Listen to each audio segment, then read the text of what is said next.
நமஸ்காரம். பி குருஸ் தமிழ் சார்பாக நான் உங்கள் ஸ்ரீ ஐயர். இன்று நம்முடன் நேரில் இணைகிறார் ஸ்ரீராம் சேஷாத்ரி அவர்கள். ஸ்ரீராம் சார், நமஸ்காரம். சார் நமஸ்காரம் சார். சார், இன்னைக்கு ஒரு 2 இன்ட்ரெஸ்டிங் டாபிக் பத்தி பேசலாம். முதல்ல இந்த விஸ்வகர்மா ஸ்கீம். விஸ்வகர்மா ஸ்கீம்ல நீங்க எனக்கு தெரிஞ்சவர்களும் அது மக்களுக்கு நல்லதுதான் உண்டாகும் இதனால. ஆனா திமுக இதை வேற மாதிரி மாத்திருக்காங்களோ அப்படிங்கிற ஒரு ஐயப்பாடு வருது. கண்டிப்பா. என்ன சார் நடக்குது சார், அதாவது இந்த என்னவோ பொருந்தாத மனைவி எம்ஜிஆர் கால் பட்டா குத்தம் கைப்பட்டா குத்தம்னு ஒரு பழமொழி ஆமா, சொல்லுவாங்க ஆமா. இல்லையா? அந்த மாதிரி மத்திய அரசாங்கம் எதை எடுத்துட்டு வந்தாலும் சரியில்லைன்னு முதல்ல நிராகரிக்கக்கூடிய 2 மாநிலங்கள், வெஸ்ட் பெங்கால் மேற்கு ஒண்ணு, வங்கம், இது ஒண்ணு. தமிழ்நாடு. நம்ம தமிழ்நாடை பத்தி பார்ப்போம். நீட் வேணான்னாங்க, நவோதயா வேண்டான்னாங்க, எதுவுமே வேண்டாம் வேண்டாம். ஏன்னா அவர்களுக்கு அதுல என்ன லாபம் இருக்குன்னு தான் பாக்குறாங்களே தவிர மக்களுக்கு என்ன லாபம்ன்றது பாக்குறது இல்லை. ஃபார் எக்ஸாம்பிள், நவோதயா பள்ளிகள் வந்திருந்தா ஒரு மாவட்டத்திலையும் ஒரு பள்ளி அங்க தங்கி படிக்கக்கூடிய அனைத்து செலவையும் அரசாங்கம் எடுத்துக்கும். ஆமா. இப்ப பாத்தீங்கன்னா நம்மள்ட்ட ஒண்ணு கூட லாவண்ய மாதிரி விஷயம் நடக்காது. ஆமா, அதையும் சொல்லணும். ஆமா, அதுவும் நடக்காது. சரியா? அப்போ அவங்களுடைய பிரைவேட் ஸ்கூல்ஸ் இம்பாக்ட் ஆக ஆரம்பிக்கும். மக்கள் படிச்சு மேல வந்துட்டா இவங்களுடைய வாக்கு வங்கி, அதாவது 20 வருஷம் தாண்டி யோசிக்கிறாங்க பாருங்க. 20 வருஷம் தாண்டி தனக்கு பிரச்சனை ஆகும், தன்னுடைய மகன் சிஎம் ஆகிறதுக்கோ இல்ல பேரன் சிஎம் ஆகிறதுக்கு பிரச்சனை ஆகும்னு சொல்லிட்டு கருணாநிதி காலத்துல இருந்து எதிர்த்து வராங்க. ஏன்னா பீட்டர் அல்போன்ஸ், இது பிஜேபி எடுத்து வந்த ஸ்கீம் கிடையாது, காங்கிரஸ் எடுத்து வந்த ஸ்கீம் தான். பீட்டர் அல்போன்ஸ் ஒரு தடவை அசம்பிளில பேசியிருக்காரு, இதை எதிர்க்கிறதுக்கு உங்களுக்கு ஏன் பண்றீங்க அப்படின்னு சொல்லிட்டு. ஏன்னா அதுல ஹிந்தி தான் கத்துக் கொடுப்பாங்க, இல்ல தமிழ்ல கத்துக் கொடுக்குறோம், தமிழ் வழி பாடங்கள் சொல்லி தரலாம் அப்படின்னா மாத்தின போது கூட இவங்க ஒத்துக்கல. ஏன்னா படிச்சு மேல வந்துட போறாங்களேன்ட்டு. இப்போ விஸ்வகர்மா திட்டம் ஃபர்ஸ்ட் மக்களுக்காக சொல்லிடுறேன், நம்ம நேயர்களுக்காக. விஸ்வகர்மா திட்டம் என்னன்ட்டு, விஸ்வகர்மா என்பது ஜாதி இல்லை. அங்க ஒரு பிரிவு இருக்கு, ஜாதி பிரிவு இருக்கு. தமிழ்நாட்டில் பொறுத்த வரைக்கும் விஸ்வகர்மா, இந்தியா முழுக்க விஸ்வகர்மா என்பது இந்த கைத்திறன் படைத்தவர்கள், அதுவும் எஸ்பெஷலி என்ன கட்டிடக்கலையில் கைத்திறன் படைச்சவங்க, இந்த கோவில்கள் விஸ்வகர்மா பேரே ஆர்கிடெக்ட் கடவுள். ஆமா, ஆர்கிடெக்ட் கடவுள், ரைட்?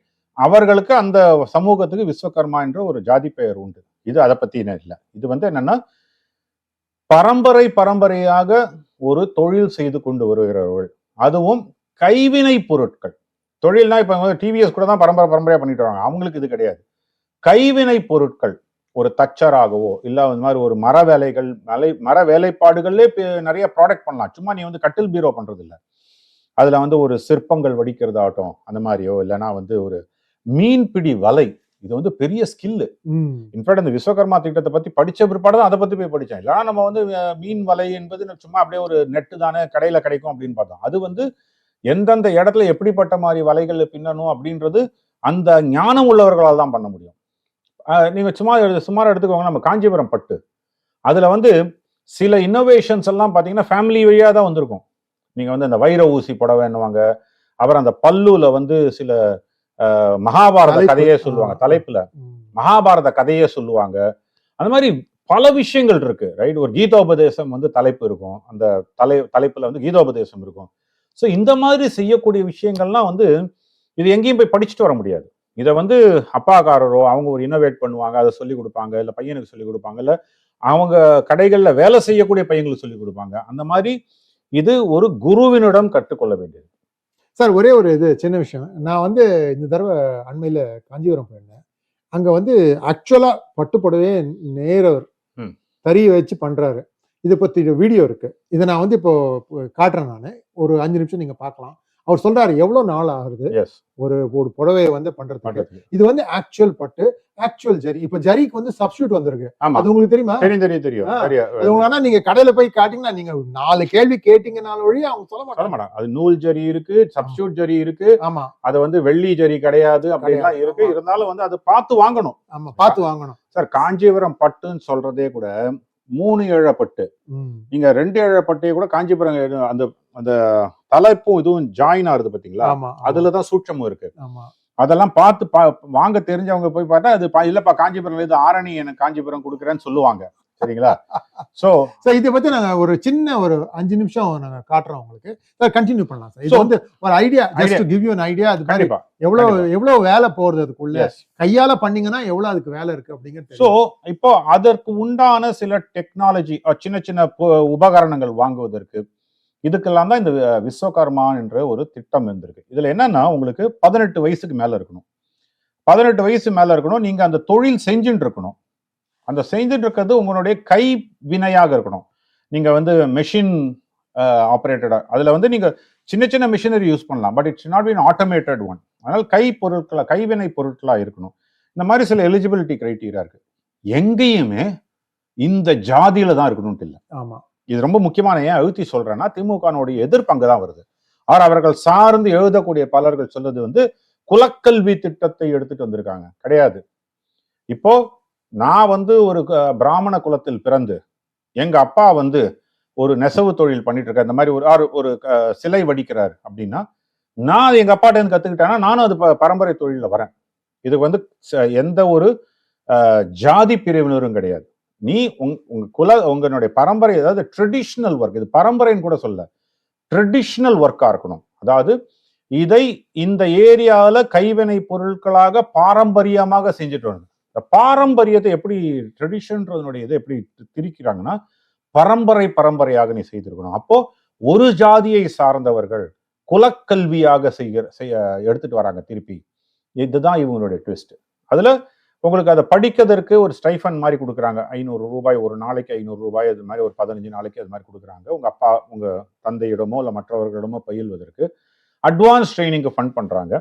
உங்களுக்கு 1 லட்சம் ரூபாய் லோன் கொடுக்குறாங்க to start the business, or அதை ஒரு டெவலப் பண்றதுக்கு. அதற்கு அப்புறம் அதை வந்து அடுத்த லெவலுக்கு எடுத்துட்டு போறதுக்கு இன்னும் 2 லட்சம் ரூபாய் கடன் கொடுக்குறாங்க. அட் 5% ரேட்டுக்கு, நோ கொலாட்ரல். உங்களுக்கு ஒரு சொத்து இருக்க வேண்டிய அவசியம் இல்லை, கேரண்டி கொடுக்க வேண்டிய அவசியம் இல்லை, அரசாங்கமே கொடுக்கும்.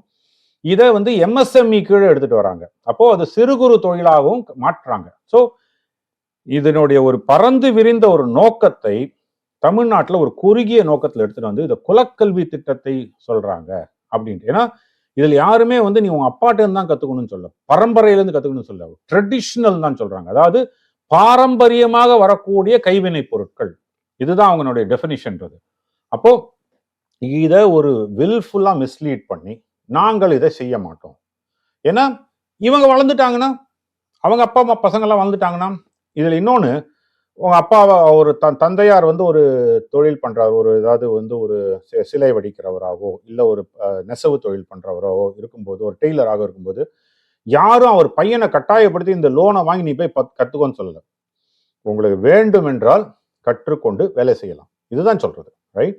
ஸோ அதனால உடனே வந்து எங்க வீட்டு பசங்களை டாக்டர் ஆக விட மாட்டேங்கிறாங்களா, எங்க வீட்டு பசங்களை வந்து இன்ஜினியர் ஆக விட மாட்டேங்கிறாங்க, இந்த விஸ்வகர்மா திட்டத்து மூலமா அவங்களை அப்படியே ஒரு குறுக்கி அதே சமூக நிலைப்பாட்டில் இருக்க வைக்கிறாங்க. இதெல்லாம் எவ்வளவு விஷமத்தனமான ஒரு பிரச்சாரம் பண்றாங்க. இதே தமிழ்நாட்டில் எடுபடுகுது. இன்னும் எனக்கு என்னன்னா, இப்படிதான் முத்ரா ஸ்கீம் வந்த போது, முத்ரா யோஜனா கீழே லோன் வாங்கினா அங்க வந்து அந்த சின்ன சின்ன சிறு குறு தொழிலை செய்பவர்களை மேல வர விடாம அதை தொழிலே அமுக்கி போட பாக்குறாங்க. அதனால நாங்க முத்ரா கடன்லாம் தேவையில்லைன்னு சொல்லிட்டு, தமிழ்நாடு தான் ஹையஸ்ட் பெனிஃபிஷரி, அதிக பயனடைஞ்ச மாநிலம் எதுன்னா தமிழ்நாடு. அதிகமா வாராக்கடன் இருக்கு வந்து தமிழ்நாடு தான், அது வேற விஷயம். இங்கேயும் பாக்குறீங்கன்னா அதே மாதிரி பிரதமர் ஆவாஸ் யோஜனா ஆகட்டும், இல்லைன்னா வந்து ஸ்வச் பாரத் ஸ்கீம் ஆகட்டும், தமிழ்நாட்டில் வந்து பயன் பெறாதவர்களே கிடையாதுன்னு சொல்லலாம். இங்கேயும் பார்த்தீங்கன்னா விஸ்வகர்மா திட்டத்திலையும் 6 மாதங்கள் கழிச்சு பார்த்தீங்கன்னா தமிழ்நாட்டினுடைய பயனடைந்தவர்கள் மிக அதிகமாக இருப்பார்கள், எனக்கு மாற்று கருத்தே கிடையாது. இதை வந்து ஒரு காஸ்மெட்டிக்கா எதிர்க்க வேண்டியது, எதை எடுத்தாலும் எதிர்க்க வேண்டியது.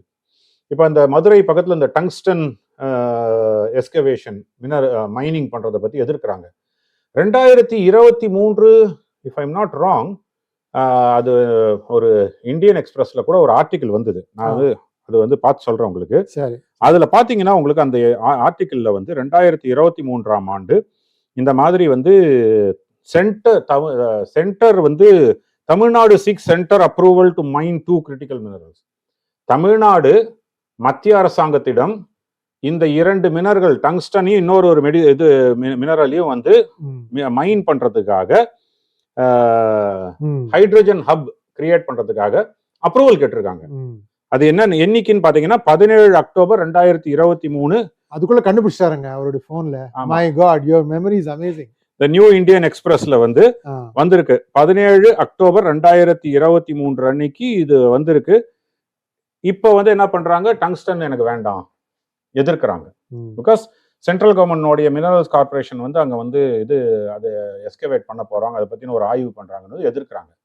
அப்போது இதே மாதிரி மீத்தேன் திட்டம் ஆகட்டும், 2000 இதில் ப்ரீவியஸ் ரெஜிமில் இருக்கும்போது இவங்க தான் கையெழுத்து போட்டாங்க. மீத்தேன் திட்டத்தை எஸ்கவேஷன் பண்ணுறதுக்கு திமுக தான் கையெழுத்திட்டு, அதுக்கப்புறம் வந்து 2016-17 வாக்கில் எதிர்க்க ஆரம்பித்தாங்க. 2009 வாக்கில் இவர் துணை முதல்வராக இருக்கும்போது, இப்போ இருக்க முதல்வர் துணை முதல்வராக இருக்கும்போது தான் அதை வந்து போய் எஸ்கவேட். இது எதுங்கன்னா, மாமியார் உடைத்தால் மண்குடம், மருமகள் உடைத்தால் பொன்குடம். அதேதான். இல்ல, இது எதுக்கு சொல்ல வரேன்னா, எந்த ஒரு ஸ்கீமையுமே ஆராயாமல் ஒரு மக்களுக்கு நலம் பெறுமா, சரி நிஜமாவே இப்ப வந்து தூத்துக்குடியில வந்து இந்த ஸ்டெர்லைட் ஆலையை மூடணும்னு சொல்லிட்டு பிடிவாதம் பிடிச்சு மூடிட்டாங்க. அதுக்கு முன்னாடியும் சரி பின்னாடியும் சரி அவங்க என்ன சொன்னாங்க, கேன்சர் வருது அப்படின்ட்டு. முன்னாடி அங்க தூத்துக்குடி மாவட்டம் தான் தமிழ்நாட்டிலே மிக குறைந்த அளவுல கேன்சர் இருந்த மாவட்டம். எங்கேருந்து வந்து எந்த டேட்டா வச்சு சொன்னாங்க, கோர்ட்டும் அதுல வந்து ஒரு விதமான முடிவு எடுத்ததும் ரொம்ப வருந்தத்தக்கது. அப்ப என்ன சொன்னாங்க, குஜராத்ல கொண்டு போய் வைங்க, வச்சுட்டான். இப்போ குஜராத்ல ப்ரொடக்ஷன் வரப்போகுது, 2025 ஆண்டு ஃபுல் ப்ரொடக்ஷன் வரப்போகுது. இங்க ப்ரொடியூஸ் பண்றதெல்லாம் அங்க பண்றாங்க. ஸோ மறுபடியும் சைனால இருந்து இன்னொரு குஜராத்ல ஒரு பிரச்சனை பண்ணா உண்டு, இந்த ஸ்டெர்லைட்டை மூடுற மாதிரி. சரி, அதுக்கப்புறம் தூத்துக்குடியில வந்து அதனால வந்து இருக்கக்கூடிய பலருடைய வேலை வாய்ப்புகள் போச்சு. அதுக்கு என்ன மாற்று பண்ணாங்க? ஒன்றும் பண்ணல. எதிர்த்தாங்க, மூடிட்டாங்க. அதுக்கு எந்த ஒரு மாற்றும் பண்ணல. இப்போ நீங்க வந்து மதுரை பக்கத்துல அது மாதிரி நியூட்ரினோ திட்டத்தை எதிர்த்தாங்க, ஊத்தி மூடியாச்சு. இது மீத்தேன் திட்டம் ஒத்துக்கிற அந்த ஃப்ராக்சரிங் மெத்தட் வந்து தப்புன்னு சொல்றாங்க. எஸ், அதனுடைய அறிஞர்கள்லாம் சொல்லி இது வந்து உங்களுக்கு அங்க நிலத்தடி நீர் பாதிக்கும், விவசாயம் பாதிக்கும், ஒத்துக்கொள்கிறோம். சரி, அப்ப அது வேற விதமா எடுக்கலாமான்ற ஒரு ஆலோசனை கூட பண்றது இல்லை. அதை நிறுத்தணும், அவ்வளவுதான். போராட்டம் பண்ணி 8 வழிச்சாலை நிறுத்தணும், இப்ப 8 வழிச்சாலை வேணும். பரந்தூர் விமான நிலையம் அப்ப எதிர்க்கணும், இப்ப வேணும். ஏன்? ஏன்னா அந்த லேண்ட் பேங்க் எல்லாம் யாரோ தெரிஞ்சவங்க வாங்கிட்டாங்க போல இருக்கு, அதனால இப்ப அது வேணும். ரைட்? நான் வெரி கிரிட்டிக்கல் அபவுட் இட். நான் வந்து மக்களுக்கு இதனால என்ன கேட்டுக்கிறேன் அப்படின்னா, இது நீ பி குருஸ் நேயர்களும் இதை போய் மக்கள்கிட்ட எடுத்து சொல்லணும். விஸ்வகர்மா திட்டத்துல எந்த இடத்துலயும் உன் ஜாதி என்ன, இந்த ஜாதிக்கு உண்டான தொழில் தான் பண்றியா, குயவன் என்ற ஒரு ஜாதி இருந்தா நீ வந்து மண்பாண்டம் தான் செய்யலாம், அந்த மாதிரி இல்ல. ட்ரெடிஷனல் ஹேண்டிகிராஃப்ட்ஸ், அதாவது பாரம்பரியமா சிலதெல்லாம் பார்த்தா திண்டுக்கல் பூட்டு என்பது பாரம்பரியமாக ஃபேமஸ். அது ஒரு சில குடும்பங்கள் செய்துட்டு வந்தாங்கன்றது வேற விஷயம். அப்போ திண்டுக்கல் பூட்டு செய்வது என்பது பாரம்பரியமாக வந்த பொருள், அதுக்கு ஜாதி கிடையாது. சரிங்களா?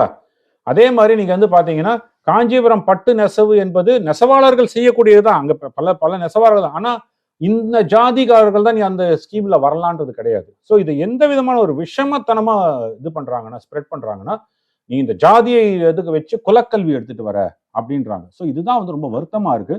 இன்னும் சொல்ல போனா இதுல வந்து ஸ்டேட்னுடைய கிராண்ட் கிடைக்காது, சென்ட்ரல் கிராண்ட் எப்போதுமே உண்டு. இந்த சென்ட்ரல் கிராண்ட் வந்து அவங்களுக்கு கண்டிப்பாக கிடைக்கும். அதனால தமிழ்நாட்டில் வந்து என்ன ஒன்னா விஏஓ சர்டிஃபை பண்ணணும். அந்த விஏஓ சர்டிஃபிகேஷனுக்காக நிறுத்தி வைப்பாங்க. எப்படி இடபிள்யூஎஸ் வந்து உங்களுக்கு ஸ்டேட் ஆரம்பத்தில் என்ன பண்ணாங்க, சென்ட்ரல் கவர்மெண்ட் ஜாபுக்கும் தமிழ்நாட்டில் இடபிள்யூஎஸ் எக்கனாமிக்கலி வீக்கர் செக்ஷனுடைய இது உண்டு, கோட்டா. அதுக்காக வந்து நீங்க வந்து லோக்கல் தாசில்தார் சர்டிஃபிகேட் கொடுக்கணும், நீங்க எக்கனாமிக் வீக்கர் செக்ஷன். அதையே கொடுக்க மாட்டேன்னாங்க. அப்புறம் ஹைகோர்ட் வெளில வந்து தே இன்சிஸ்டட் தட் கவர்மெண்ட் கொடுக்கணும்ட்டு. ஸ்டேட் கவர்மெண்ட் கோட்டால கிடையாதுன்னு சொல்லியிருக்காங்க. அதுவும் ஒரு காலத்துல வரும், என்னை பொறுத்த வரைக்கும் பிற்பாடு ஒரு காலகட்டத்தில் அதுவும் வரும். அதே மாதிரி இந்த சர்டிபிகேட் வாங்குறதுல ஒரு பிரச்சனை வரும். அப்ப திருப்பி கோர்ட்டுக்கு போனா கோர்ட் டைரக்ட் பண்ணும், நீ அந்த சர்டிபிகேட் கொடு அப்படின்னு சொல்லிட்டு வரும்போது இவர்கள் செய்துதான் ஆகணும், நிர்பந்திக்கப்படுவார்கள். அப்படிதான் ஆகும். அதனால்தான் சொல்றேன், விஸ்வகர்மா திட்டத்துல பயனாளிகள் தமிழ்நாட்டில தான் அதிகமா இருப்பாங்கன்றது என்னுடைய அபிப்பிராயம். நீட்ல ஆன மாதிரி முத்ரா திட்டத்துல ஆன மாதிரி பிரதமர் ஆவாஸ் இரண்டா எடுத்து சொல்ல எல்லாத்துலயும் இப்படிதான். எனக்கு தமிழ்நாட்டுக்கு வேணும். அது நான் வந்து வேண்டாம்னு கிரிட்டிசைஸ்லாம் பண்ணல. ஆனால் இந்த அரசியல்வாதிகள் தங்கள் சுயநலத்துக்காக மக்களை திசை திருப்பும் விதமா பண்றாங்க. இது இந்த மாதிரி விஷயத்தை தான் பாஜக எடுத்துட்டு போய் சொல்லணும். இது யாருக்கு எலிஜிபிலிட்டி, நான் உனக்கு வாங்கி தரேன் வா அப்படின்னு சொல்லிட்டு செய்யணும். சார், நீங்க வந்து ஒரு விஷயம் சொன்னீங்க, அதாவது தேர்தலை வந்து கொஞ்சம் முன்னால கொண்டு வரதுக்கு முயற்சிக்கலாம் ஸ்டாலின் அவர்கள் அப்படின்னு. இதுக்கு 1-2 காரணங்கள் சொல்றது. ஒண்ணு வந்து விஜய் வந்ததுனால, ரெண்டாவது இன்னொன்று நான் விஷயம் என்ன கேள்விப்படுறேன் அப்படின்னா, திமுக கூட நிறைய உள்குத்து ஆகிட்டு இருக்கு, ஒருத்தர் காட்டி கொடுத்துட்டு இருக்காங்க. அதெல்லாம் வந்து ஒரு இடி ப்ரோபா போய் முடியுது. இது மாதிரி பிரச்சனைகள் இருக்கு அப்படின்னு கேள்விப்பட்டேன். இது எந்த அளவுக்கு நடக்குது அப்படிங்கிறது சார் நிறைய இருக்குங்க இதுல. அதாவது கருணாநிதி அவர்கள் இருந்த போது மாவட்ட செயலாளர்கள் தான் வந்து குறுநில மன்னர். ஓகே, இப்ப அந்த மாவட்ட செயலாளர்களுடைய குறுநில மன்னர்களா இருந்த காலத்துல ஃபார் எக்ஸாம்பிள் ஒரு வீரபாண்டி ஆறுமுகம் அவர்கள், வீரபாண்டி அந்த ஏரியா அந்த சேலம் பக்கத்துல எல்லாம் பாத்தீங்கன்னா அவர் வச்சதான் சட்டம். கருணாநிதி அவர்களே கூட அவங்க போயிட்டு இல்ல மாத்தி செய்யலாமான்ட்டு ஆலோசனை வேணா செய்வாரே தவிர ஹில் நாட் ஓவர் ரைட். அவருக்கு மீறி செய்ய மாட்டார். செஞ்சாங்கன்னா அதுக்கப்புறம் அந்த இப்ப ஒரு தேர்தலில் சீட்டு கொடுக்கும்போது அவர் வந்து சொல்லக்கூடிய ஆள் இல்லாம நான் வைக்கிற ஆள் நிறுத்துறேன்னா கண்டிப்பா தோக்கடிச்சிருவார். ஸோ அந்த அளவுக்கு பவர்ஃபுல்லா இருந்தாங்க அந்த இது. ஸோ அப்படி இருக்கும்போது இப்போ வந்து நிறைய புது ஆள்கள் உள்ள வந்தாங்க. அதாவது கிட்டத்தட்ட இப்ப இருக்கக்கூடிய அமைச்சர்களே 8-9 பேர் வந்து அதிமுகல வந்தவங்க. அவங்கெல்லாம் பெரிய பவர்ஃபுல் ஆயிட்டு வரும்போது பரம்பரையா நான் வந்து திராவிட மண்ணு திராவிட சித்தாந்தத்திலேயே திமுகவிலேயே பிறந்து வளர்ந்தவன், அதுவும் குறுநில மன்னர்களா இருந்தவங்க. ஸோ உதாரணத்துக்கு எடுத்து போனா செந்தில் பாலாஜி மிக ப்ராமினென்ட் ஆயிட்டார். அட்லீஸ்ட் கொங்கு மண்டலத்தை சேர்ந்தது வந்து வீரபாண்டி ஆறுமுகத்துக்கு பிற்பாடு கொங்கு மண்டலத்துல பெரிய சொல்லிக்கொள்ள அளவு பெரிய தலைவர் கிடையாதுனால அவருக்கு ஒரு சேலஞ்ச் இல்லாமல் இருக்கு. இப்ப நீங்க பாத்தீங்கன்னா சேகர் பாபு அவர்கள் அதிமுகலேருந்து வந்தவர், அவர் தான் வந்து இப்ப ஃபர்ஸ்ட் ஃபேமிலிக்கு அவர் தான் வந்து ஆல் இன் ஆல். மா சுப்பிரமணியம் அவர்கள் சுகாதாரத்துறை அமைச்சர், அவர் தான் வந்து அவங்க 2 பேருக்குள்ள ஒரு போட்டி, யாரு வந்து நான் வந்து ஃபேமிலிக்கு வந்து க்ளோஸா இருக்கான்ட்டு. பொன்முடி அவர்கள்லாம் ஒரு எப்படி கருணாநிதி அண்ணா அவர்கள் காலத்திலேருந்தே வந்து ரொம்ப கிராஸ் ரூட் லெவல்ல இருந்து வளர்ந்து வந்த ஒரு தலைவர். ஏவாவேலு, பொன்முடி அவர்கள்லாம் இப்ப அவங்கெல்லாம் ஓரம் கட்டிட்டு அப்கோர்ஸ் அவருடைய பசங்க எல்லாமும் பெரிய லெவல்ல வராங்கன்றனா கூட ஃபார் எக்ஸாம்பிள் துரைமுருகனுடைய பையன் வந்து துரை ஆனந்த் வந்து கதிர் ஆனந்த் வந்து எம்பி ஆயிட்டார்னா கூட அவருக்கு வந்து மாவட்ட செயலாளர் பதவி கிடைக்குமானா தெரியாது. ஸோ அந்த மாதிரியான ஒரு இது வரும்போது அடுத்த கோட்டரி அரவுண்ட் உதயநிதி ஸ்டாலின் உருவாகிட்டு இருக்கு. அன்பில் மகேஷ் பொய்யாமொழி போன்று ஒரு அடுத்த பவர் சென்டர் உருவாகுது. ஸோ அப்போ அவர்களுக்குள்ள பெரிய அளவுல போட்டி கண்டிப்பா இருக்கு என்பது மாற்று கருத்தே இல்லை. திருச்சியை பொறுத்த வரைக்கும் KN நேருக்கும் அன்பில் குடும்பத்துக்கும் ஒத்துக்காது. அதனால்தான் திருச்சியில வந்து KN நேரு தன் பையன் நிக்கிறதுக்கு பெரம்பலூர்ல போய் நின்றாரு. அதவே திருச்சியை கேட்டு வாங்கியிருக்கலாம்ல, அதே எதுக்கு துரை வைகோ கொண்டு போய் கொடுக்கணும்? தன்னுடைய கோட்டையாச்சே இருந்திருந்தா அன்பில் மகேஷ் பொய்யாமொழி அவரை தோக்கடிச்சிருப்பார். சோ அப்படியாவது ஒரு சீட் கிடைச்சிருக்கலாமே சார். கரெக்ட் தான். சோ இது மாதிரி வந்து உட்கட்சி குழப்பங்களும் நிறைய இருக்கு. பட் ஆனா அது வந்து ஸ்டாலின் அவர்கள் இருக்கிற வரைக்கும் அந்த உட்கட்சி குழப்பத்தை அடக்கிடுவாங்க. அவர் காலகட்டத்தில் அதுவும் முதலமைச்சராகவும் இருக்காருனால அந்த உட்கட்சி குழப்பங்கள். ஆனா திமுகவை பொறுத்த வரைக்கும் அந்த உட்கட்சி குழப்பங்கள் அதெல்லாம் இருந்தா கூட அதை மேனேஜ் பண்ணக்கூடிய ஒரு திறன் மிகப்பெரிய அளவுல உண்டு. அதாவது அங்கதான் வந்து அவங்களுக்கு வந்து என்னன்னா அது ஈகோ சிஸ்டம். அண்ணாமலை கூட சொன்னார் அது ஒரு வெங்காய தோல் மாதிரின்ட்டு. அந்த கோருக்கு மேல கிட்டத்தட்ட ஒரு 10-15 லேயர் ஈகோ சிஸ்டம் இருக்கு. அந்த ஈகோ சிஸ்டம் வந்து அவங்களை வந்து அதனால்தான் நான் வந்து ஒரு காலகட்டத்தில் சொன்னேன், பாஜக வந்து அதிமுக விட்டு வெளில வரணும், பாஜக வளர வேண்டும் என்றால் ஒரு திராவிட கட்சி அழிய வேண்டும். 2021 தேர்தலில் ஒருவேளை அதிமுக எடப்பாடி பழனிசாமி வந்து டிடிவி தினகரனை ஒன்று சேர்த்திருந்தால் 3வது முறையாக திமுக ஆட்சி அமைக்காமல் இருந்திருந்தால் திமுக ஒரு குழப்பம் வந்திருக்கும். ஆனா உடஞ்சிருக்காது முழுக்க. ஏன்னா அந்த ஈகோ சிஸ்டம் அதை சர்வை பண்ண வச்சிருக்கும். எப்படி காங்கிரஸை வந்து அந்த இந்தியாவில் இருக்கக்கூடிய அந்த eco system, leftist eco system வந்து அப்படியே ஒரு இன்டாக்டா வச்சிருக்காங்களோ, லைவா வச்சிருக்காங்களோ, அது மாதிரி வச்சிருக்கும். பட் ஸ்டில் வலுவிழந்து போயிருப்பார்கள். அதை பண்ண தவறுனால என்ன ஆகுது, இப்போ ஈஸியஸ்ட் டார்கெட் அதிமுக போச்சு. ஓகே, ஏன்னா அதிமுக ஒரு கரிஸ்மேட்டிக் லீடர், ஒரு எல்லாரும் வந்து அக்செப்ட் பண்ணக்கூடிய லீடரா எடப்பாடி இன்னும் எமர்ஜ் ஆகல. இன்னும் பார்த்தீங்கன்னா நம்ம வந்து திண்டுக்கல் ஸ்ரீனிவாசன் அவர்கள் ஒரு 2-3 வாரம் முன்னாடி இதை பத்தி பேசியிருக்காரு. ஸோ பல இடங்கள்ல வந்து அதிமுகக்குள்ள அந்த குமுறல்கள் வருது. வேலுமணி அவர்கள் வந்து ஒரு தனி பெரும் தலைவராக உருவெடுத்துட்டு இருக்காரு. அந்த மாதிரி விஷயங்கள்லாம் வந்துட்டு இருக்கு. ஸோ திமுகக்குள்ளேயும் ஒன் ஆஃப் த ரீசன் ஒரு அதிரடியாக எலெக்ஷன் போகிறதுக்கு வந்து இந்த ஒரு பிரச்சனைகளும் காரணமாக இருக்கக்கூடாது. இருந்தாலும் முக்கியமா 2 விஷயம்தான். கூட்டணி பிளவுபடாமல் இருக்கணும். ஏன்னா திமுகனுடையது இந்த சேச்சுரேட்டட் பாயிண்ட் வந்துட்டாங்க. அவர்களுக்கு கிட்டத்தட்ட பாத்தீங்கன்னா 72 to 80 லட்சம் ஓட்டுகள் மைனாரிட்டி ஓட்டுகள், அதுவும் முக்கியமா முஸ்லீம் ஓட்டுகள் என்பது கொத்தா உழுது. அது அந்த சேச்சுரேஷன் பாயிண்ட்ல இருக்காங்க. ஸோ நிறைய ஒரு 30% வாக்கு வந்து டிரான்சிஷனரி ஓட்டாவே இருக்கு ஒரு எலெக்ஷன்லையும். அதை போய் கேப்சர் பண்றதுலதான் வந்து யாருக்கு சாமர்த்தியம் அதிகம் இருக்குன்னு இருக்கு. அப்படி இருக்கும்போது உங்களுக்கு இவர்களை தாண்டி அந்த கூட்டணி கட்சி பிரிஞ்சு போச்சு அப்படின்னா அது இன்டாக்டா இருக்கணும்னா அவசர அவசரமா எலெக்ஷன் வரும். ஏன்னா இப்பயே எலெக்ஷன் வந்தாதான் மற்றவர்கள்லாம் செட்டில் ஆகிறதுக்கு முன்னாடி எலெக்ஷன் வந்ததுன்னா இப்போ திருமாவளவனோ இல்லை ஒரு காங்கிரஸோ போயிட்டு விஜயோட ஒரு கூட்டணி வைப்பதை பற்றி யோசிக்க மாட்டாங்க. திருமாவளவனோ அதிமுகவோடயோ இல்லை காங்கிரஸ் போய் அதிமுகவோட கூட்டணி வைப்பதை பற்றி யோசிக்க மாட்டாங்க. இப்பயே அதுக்குள்ள அவங்க வந்து டக்குன்னு சரி எலெக்ஷன் வந்துருச்சுப்பா, இது நம்ம ஒன்னா சேர்ந்து ஃபைட் பண்ணிடலாம். ஏன்னா வின்னிங் காம்பினேஷனா இருக்கு. Yes, it is a winning combination. இன்றைய தேதிக்கு இந்த கூட்டணி பிளவுபடாமல் ஒரு நெருக்கமாக வந்தால் வின்னிங் காம்பினேஷன் கூட்டணி தான், இல்லைன்னு சொல்லலை. ஆனா இந்த முறை பார்கெனிங் பவர் பெருசா இருக்கும். ஏன்னா அவர்களுக்கு 3 ஆப்ஷன் இருக்கு. திமுக கூட்டணி, விஜய் கூட்டணி, அதிமுக கூட்டணி 3 ஆப்ஷன் இருக்கு. அன்லஸ் விஜயும் அதிமுக ஒன்று சேர்ந்தாலே ஒழிய அந்த 3 ஆப்ஷன்றது கண்டிப்பா இருக்கும். அப்படி 3 ஆப்ஷன் இருக்கும்போது இவர்களுடைய பார்கெனிங் கெப்பாசிட்டி பெரிய அளவில் இருக்கும். திமுக பல சமரசங்களை செய்து கொள்ள வேண்டியிருக்கும். அப்படி பல சமரசங்களை செய்து கொள்ளும் போது அந்த குறுநில மன்னர்கள் வந்து அவங்களுடைய சமரசங்களை வந்து அட்ஜஸ்ட் பண்ணாம இருந்தாங்கன்னா தோக்கடிப்பாங்க. ஸோ இது மாதிரி நிறைய காம்பினேஷன்ஸ் இருக்கு. ஸோ அதனால்தான் வந்து இந்த குழப்பங்கள்லாம் பெருமளவுல வளர்வதற்கு முன்னாடி எலெக்ஷன் வச்சிடலாம். ஒரு 6 மாசம் 8 மாசம் முன்னாடியே கூட மாநில சட்டசபையை கலைச்சிட்டு நம்ம வந்து பரிந்துரை செய்து எலெக்ஷன் வச்சிடலாம் அப்படின்ற ஒரு எண்ண ஓட்டத்தில் கண்டிப்பாக டெல்லி எலெக்ஷன் கிட்டே வச்சா கூட பிஜேபியினுடைய கான்சன்ட்ரேஷன் டெல்லியில இருக்கும். இங்க வந்து பெருமளவு அப்படி ஒன்றும் சொல்ல முடியாது. பிஜேபி வந்து நாடு முழுக்கவே அந்த எலெக்ஷன் மிஷினரி வேலை செஞ்சுட்டு இருக்கும்.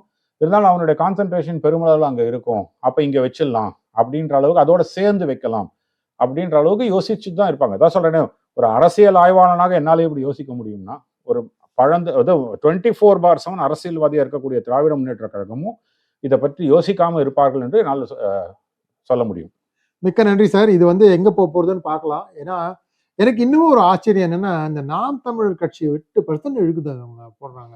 இவங்கெல்லாம் தனிப்பட்டு நின்று அந்த ஆள் வந்து 8% போல் பண்றாரு. அந்த 8% எப்படி இவங்க வந்து அப்படியே விட்டுருக்காங்க அப்படிங்கிறது எனக்கு ஆச்சரியமா இருக்காது. ஸோ இது வரைக்கும் பாத்தீங்கன்னா நாம் தமிழர் கட்சியை பொறுத்த வரைக்கும் திமுகவால் கவர முடியாத ஓட்டுகள் பல போச்சு. இப்போ அந்த கவர முடியாத ஓட்டுகள் வந்து சிதறாம விஜய்க்கு போயிடுமேன்ற ஒரு பயம் இவர்கள் இருக்கு. ஆனால் தான் நாம் தமிழர் கட்சி இப்போ உடைக்க ஆரம்பிச்சிட்டாங்க. நீங்க லாஸ்ட் ஒரு 15 நாளா பாத்தீங்கன்னா, இப்ப அந்த மாவீரன் தினம் அப்படின்னு சொல்லிட்டு நடத்தினாங்க. அதாவது நாம் தமிழர்ல இருந்து பிரிந்து போன தலைவர்கள்லாம், அது பெரிய மாநாடா இருந்தது. சீமான் நடத்திய அந்த இது நாள் வந்து வீர வணக்க நாள் வந்து பெரிய அளவுல சோபிக்கல. அதே மாதிரி ஒரு இடத்துல இருந்தும் சின்ன சின்ன தலைவர்கள்லாம் வெளியில வரத வந்து பெரிய ஒரு எக்ஸோடஸா வெளியில வர மாதிரி மீடியா மூலமா காமிச்சிட்டு இருக்காங்க. சோ அது உடைக்க ஆரம்பிச்சிட்டாங்க. நாம் தமிழர் இதை பத்தி யாரும் யோசிச்சுட்டு இருக்காங்க எங்கேயோ? ஆமா கண்டிப்பா யோசிச்சுட்டு இருக்கா சார். திமுகவை பொறுத்த வரைக்கும் ஒண்ணு உள்ள இழுத்துப்பாங்க. மதிமுக போன்ற கட்சியெல்லாம் அதையே உடைச்சு பலவீனமாக்கி அதுக்கு டைஜஸ்ட் பண்ணுவாங்க. அது டைஜஸ்ட் பண்ணி ஒரு காலத்துல ஸ்டாலின் வந்து தலைவராக ஆகக்கூடாது என்று வெளியே சென்ற வைகோ ஸ்டாலின் முதல்வராக வேண்டும் என்று சூளுரைத்த காலத்தை மாத்தினாங்க. திமுக பவர் அதுதான். நீங்க சொல்ல போனா அதே மாதிரி பாட்டாளி மக்கள் கட்சியும் வந்து கபலீகரம் பண்ண முடியலையே தவிர அவர்களை வந்து பலவீனமாக்கி ஓரளவுக்கு அதை வந்து அவங்களை வந்து இது பண்ணி பேரிகேட் பண்ணி பவுண்டரி லைன் போட்டு அதுக்குள்ளதான் இருக்கணும், அது வெளில வர முடியாதுங்கிற மாதிரி அவர்களுக்கு எதிராக இருக்கக்கூடியது நீங்க வந்து விடுதலை சிறுத்தைகளை வந்து அவர்களுக்கு எதிராக ஆக்கினாங்க. சோ இப்படி நீங்க பாத்தீங்கன்னா திமுகனுடைய அரசியல் ஆட்டம் என்பது கண்டிப்பாக ஒரு பவர்ஃபுல் கட்சி. அதிமுகவை தாண்டி வேற யாரும் வர விட மாட்டாங்க. அதிமுகவும் பலவீனப்படுத்துவாங்க. பட் ஆனா அது பிகாஸ் ஜெயலலிதா இருந்த வரைக்கும் அவ்வளோ அது அவர் டிஸ்இன்டெகிரேட் பண்ண முடியல. இப்ப பாத்தீங்கன்னா உங்களுக்கு அதிமுக அதுவே உடஞ்சிட்டு இருக்கு. அதனால இவங்க ஒன்றும் பெருசா போய் வேலை செய்ய வேண்டிய அவசியம் எல்லாம் உடஞ்சிட்டு இருக்கு. மற்ற சிறு கட்சிகள் சீமான் போன்ற கட்சிகள் நாளைக்கு தலைவலியா வந்துடக்கூடாது. அதான் சொல்றேன், திமுக 2 தலைமுறைகளை தாண்டி யோசிக்குது. 2 generations ahead. தன்னுடைய ஸ்டாலின் அவர்கள் உதயநிதியை தாண்டி இன்பநிதி தலைவராக வரும்போது பிரச்சனை வரக்கூடாதுன்றதுக்காக இப்போலேருந்தே எந்த ஒரு கட்சியும் வந்துடக்கூடாதுன்ற ஒரு இதுல வேலை செய்யறாங்க. ஸோ அதனால வெரி ப்ராமினெண்டா அது யோசிக்கக்கூடிய கட்சி அது அந்த அரசியல்ல. அதனாலதான் சீமான் கட்சி இப்போ உடைக்க ஆரம்பிச்சிருக்காங்க. ஆக்சுவலி ஒரு இன்ட்ரெஸ்டிங் டிபேட் இருக்கும். சீமானும் அண்ணாமலையும் யாராவது ஒருத்தர் வந்து ஒரு மேடையில 2 பேர்கிட்டையும் ஒரு டாபிக்கை கொடுத்து நீங்க டிபேட் பண்ணுங்க அப்படின்னு.